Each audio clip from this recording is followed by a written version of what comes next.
Good morning बच्चों। पिछले session में मैंने आपको जो है कुछ फिगर्स ऑफ स्पीच के बारे में बताया था, विद डिफिनीशन और विद एग्जाम्पल बताया था। उसी से आगे अपने सेशन को बढ़ाते हुए, वीडियो को और थोड़ा आगे बढ़ाते हुए मैं आपको कुछ और फिगर्स ऑफ स्पीच जो इंटरमीडिएट में प्रिस्क्राइब किए गए हैं उनके बारे में आपको बताना चाहूँगा। पहले मैंने सिम्बली और हाइपरबोली के बारे में मैंने आपको एक्सप्लेन कर दिया था। इसके आगे जो नंबर 3 का जो वीडियो जो हमारा फिगर्स ऑफ स्पीच है वो है अपस्ट्रॉफी। अगर अपस्ट्रॉफी के बारे में देखा जाए तो APOSTROPHE,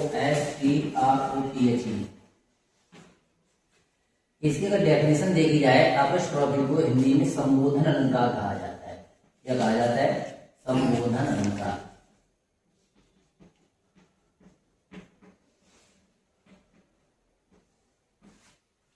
अगर इसकी डेफिनेशन देखी जाए तो in this figure of speech there is direct address to the absent और टू द डेड। इस अलंकार में, in this figure of speech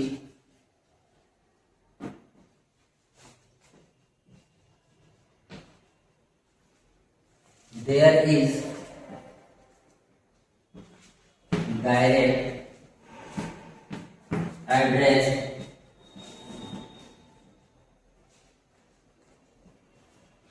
to the absent or to the dead things। ध्यान दीजिए इसकी डेफिनेशन की तरफ। इस अलंकार में जो वस्तु इस समय हमारे सामने उपस्थित नहीं है, या अब्सेंट है, या इस समय प्रेजेंट टाइम में दुनिया में यानी वर्तमान समय में नहीं है, ऐसी वस्तु को एड्रेस कर दिया जाता है, संबोधित कर दिया जाता है डायरेक्ट, प्रत्यक्ष रूप से। जैसे अगर एग्जाम्पल देखा जाए, एग्जाम्पल के द्वारा हम अगर समझेंगे, O death where is thy sting. यहां पर एक व्यक्ति जो है डेथ को संबोधित करते हुए डायरेक्ट उससे पूछना चाहता है कि डेथ जो है एब्स्ट्रैक्ट आइडियाज यानी हमारे सामने उपस्थित नहीं है, एक एब्स्ट्रैक्ट आइडियाज है। कहता है ओ डेथ, अरे मृत्यु, वेयर इज दाई स्टिंग, तेरा स्टिंग कहाँ है? स्टिंग मींस होता है डंक, यानी तेरा डंक कहाँ है? तो व्यक्ति जो है डेथ को ऐसे संबोधित कर रहा है मानो वो उसके सामने उपस्थित हो। इसी तरह से एग्जाम्पल नंबर 2 अगर देखा जाए, जूलियस सीजर जो प्ले लिखा हुआ है विलियम शेक्सपियर द्वारा, उसमें एक एग्जाम्पल दिया गया है, ओ जूलियस सीजर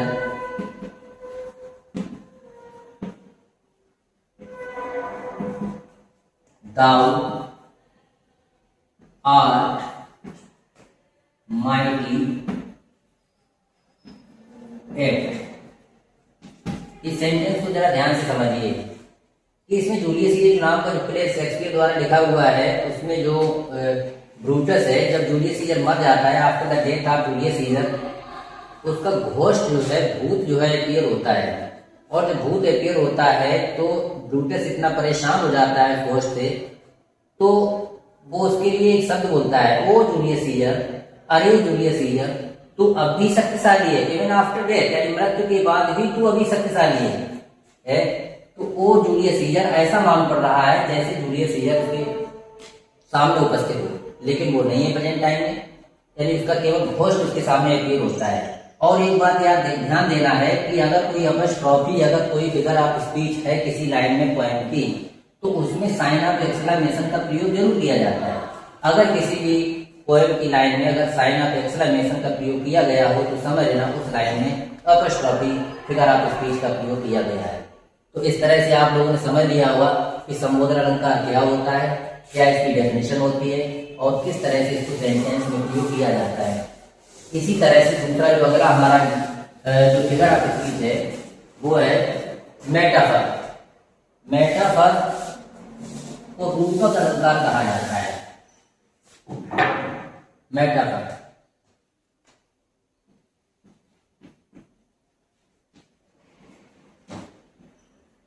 मेटाफर रूपक अलंकार।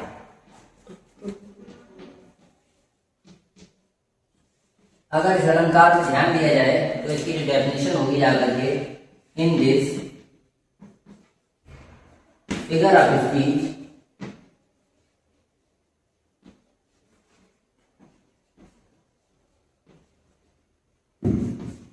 the two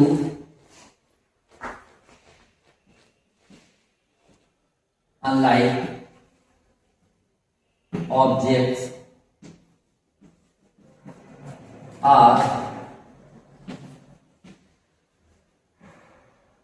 compared, but the comparison word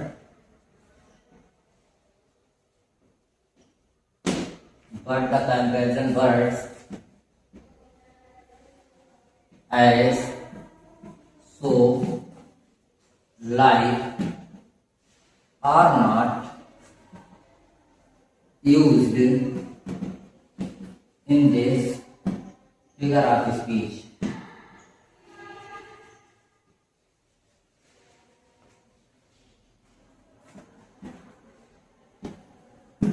इस अलंकार में दो भिन्न भिन्न वस्तुओं की तुलना की जाती है in this figure of speech to unlike objects. Unlike objects mean dissimilar objects, यानी कि डेफिनेशन अगर इसकी देखी जाए तो इस मेटाफर की डेफिनेशन जो है वो सिमिली की बिल्कुल सेम होती है, बट डिफरेंस क्या होता है कि जो कंपेरिजन वर्ड्स होते हैं एज लाइक सो वगैरह इनके प्रयोग नहीं किए जाते हैं। जैसे इससे पहले मैंने सिंधी में एक एग्जाम्पल दिखाया होगा कि life is like a dream, life is like a dream, तो उसमें लाइक शब्द का प्रयोग किया गया है। यहाँ पर अगर देखा जाए उसी सेंटेंस में ऐसे बोल सकते हैं, लाइफ इज ए ड्रीम।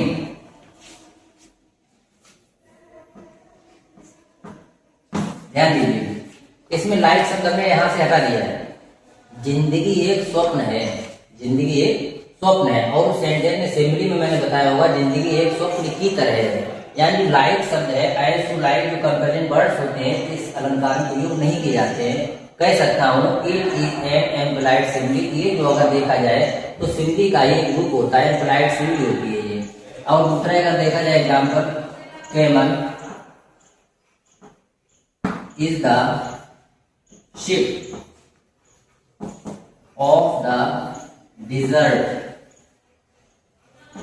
ऊंट रेगिस्तान का जहाज होता है। मैंने ये नहीं बोला ऊंट रेगिस्तान की जहाज की तरह होता है, लाइक और सब जैसे कंपेरिजन वर्ड्स में प्रयोग नहीं किया है, बल्कि हमने कैमल की जो कंपेरिजन है वो किससे कर दी है, एक शिप से कर दी है। यहाँ इस सेंटेंस में लाइफ की कंपेरिजन की है ड्रीम से, कि जिंदगी एक स्वप्न है और ऊंट जो है रेगिस्तान का जहाज होता है। तो मैं कह सकता हूँ इस अलंकार में जो है मेटाफर का प्रयोग किया गया इन दोनों सेंटेंसेस में। तो इस तरह से आपने इसको अलंकार को भी अच्छी तरह समझा है। इसके बाद नंबर फिफ्थ नंबर पर आ रहा है पर्सनिफिकेशन, और अगर आप इसकी कंप्लीट हो चुके हैं आपके।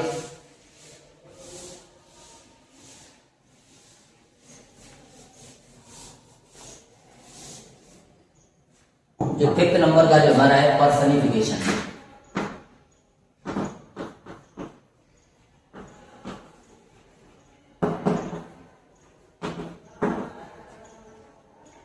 इसे कहते हैं मानवीकरण अलंकार। यहाँ पर निर्जीव वस्तुओं को सजीव मान लिया जाता है। एक बात समझ लो अच्छी तरह से कि पर्सनिफिकेशन मानवीकरण अलंकार को यहाँ पर इस अलंकार में निर्जीव वस्तुओं को सजीव मान लिया जाता है। तो इसकी अगर डेफिनेशन देखी जाए तो in this figure of speech lifeless things or abstract ideas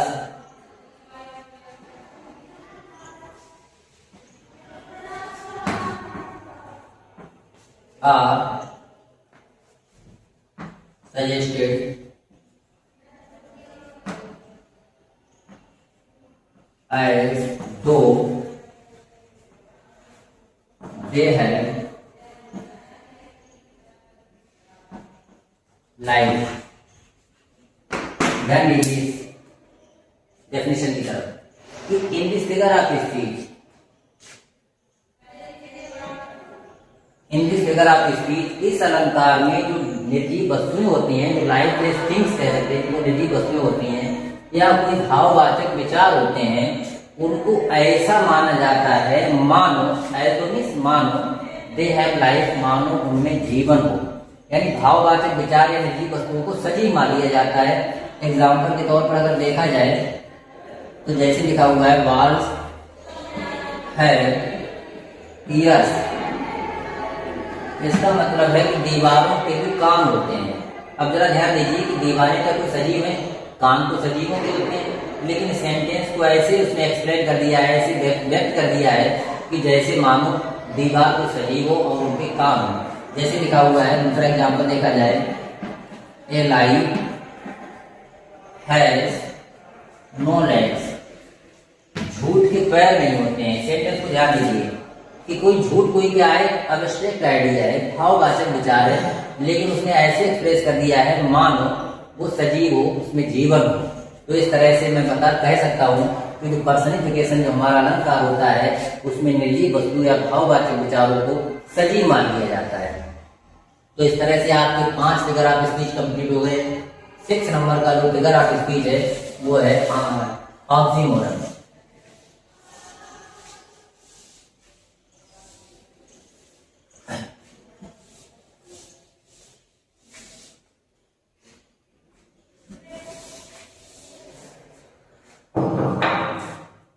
number का जो फिगर आपको नीचे वो ऑक्सीमोरन, इसे हिंदी में कहते हैं विरोधाभास अलंकार। विरोधाभास अलंकार, विरोध आभास होना। अगर हम सेंटेंस को जरा वेरीफाई करें, जैसे विरोध और आभास दो शब्दों से मिलकर बना है, यानी विपरीत सेंस इसमें व्यक्त होता है। तो इस तरह से इसकी अगर डेफिनेशन देखी जाए तो कह सकता हूं कि in this figure of speech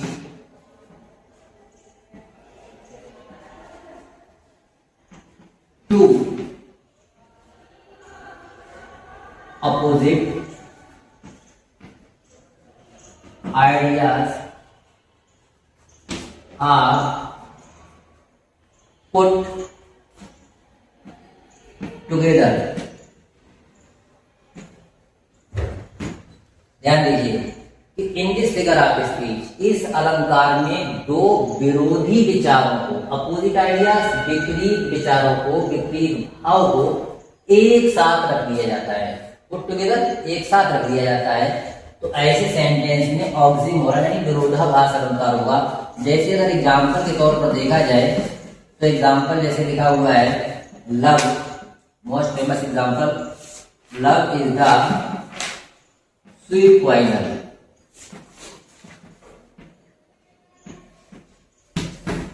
इसमें लिखा हुआ है एग्जाम्पल बहुत इंपॉर्टेंट है कि प्रेम मीठा जहर होता है। अब यहाँ पर दो अपोजिट आइडियाज यहाँ पर देखिए पुट टुगेदर एक साथ रख दिए गए, एक मीठा शब्द और एक जहर शब्द। अब कह नहीं सकता हूँ कि पॉइजन स्वीट होता है, तो यहाँ पर जो है स्वीट और पॉइजन ये दो अपोजिट आइडियाज हैं, लेकिन यहाँ पर ऐसे व्यक्त कर दिए गए हैं, दोनों एक साथ व्यक्त कर दिए गए हैं। तो यहाँ पर ऑक्सीमोरन विरोधाभास अलंकार हो जाता है। दूसरा एग्जाम्पल अगर देखा जाए, it is an open secret, यह एक खुला रहस्य है। अब इस बात को जरा ध्यान दिया जाए कि जो चीज सीक्रेट है वो ओपन नहीं हो सकती है, और जो ओपन है वो सीक्रेट नहीं उसे कह सकते हैं, लेकिन यहाँ पर ऐसे व्यक्त कर दिया गया है, इकट्ठा एक साथ व्यक्त कर दिया गया दोनों अपोजिट आइडियाज को। ऐसा अगर थर्ड एग्जाम्पल देखा जाए, ही इज रेगुलर इर्रेगुलर। अब जरा इस सेंटेंस को देखिए, यहाँ पर भी अपोजिट दो भाग दिए गए, रेगुलर और इर्रेगुलर, यानी जो वो नियमित तौर पर रेगुलर और इर्रेगुलर है, यानी रोज नहीं का समय रेगुलर रहता है प्रतिदिन। तो रेगुलर जो हो सकता है उसे इर्रेगुलर नहीं कह सकते, और जो इर्रेगुलर होता है उसे हम लोग रेगुलर नहीं कह सकते हैं। तो इस तरह से आपके फिगर ऑफ स्पीच जो 6 नंबर का था ऑक्सीमोरन, वो आपने समझ लिया है कि विरोधाभास अलंकार वो अलंकार होता है जिसमें दो विरोधी विचारों को एक साथ रख दिया जाता है। तो लास्ट जो आपका एक फिगर ऑफ स्पीच बचा है वो शेष जो है वो आना माटर को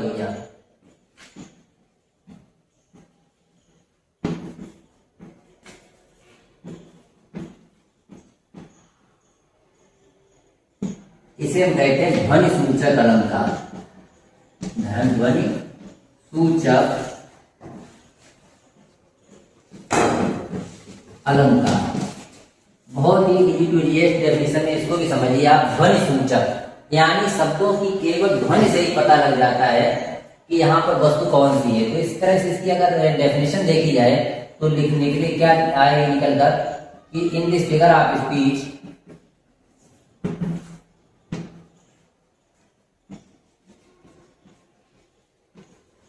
साउंड ऑफ द वर्ड्स, शब्दों की ध्वनि, साउंड ऑफ द वर्ड्स, शब्दों की ध्वनि, सजेस्ट इट्स मीनिंग, केवल शब्दों की ध्वनि उसके अर्थ को व्यक्त कर देती है कि क्या कौन सी वस्तु है।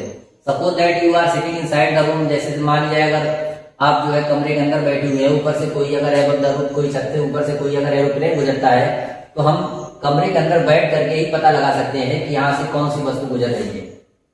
तो जैसे लिखा हुआ है द बार्किंग, एग्जाम्पल देखा जाए, the barking of the dog, कुत्तों का भौंकना। यानी अगर कोई कुत्ता जो है हमेशा बार्क करता है तो बार्किंग सबसे पता लग रहा है यहाँ पर बार्किंग कौन कर रहा है, डॉग्स कर रहे हैं। तो यहाँ पर केवल साउंड, जो शब्दों की आवाज है, केवल वही उसके अर्थ को व्यक्त कर देती है। दूसरा एग्जाम्पल देखा जाए, द ग्रंट ग्रंट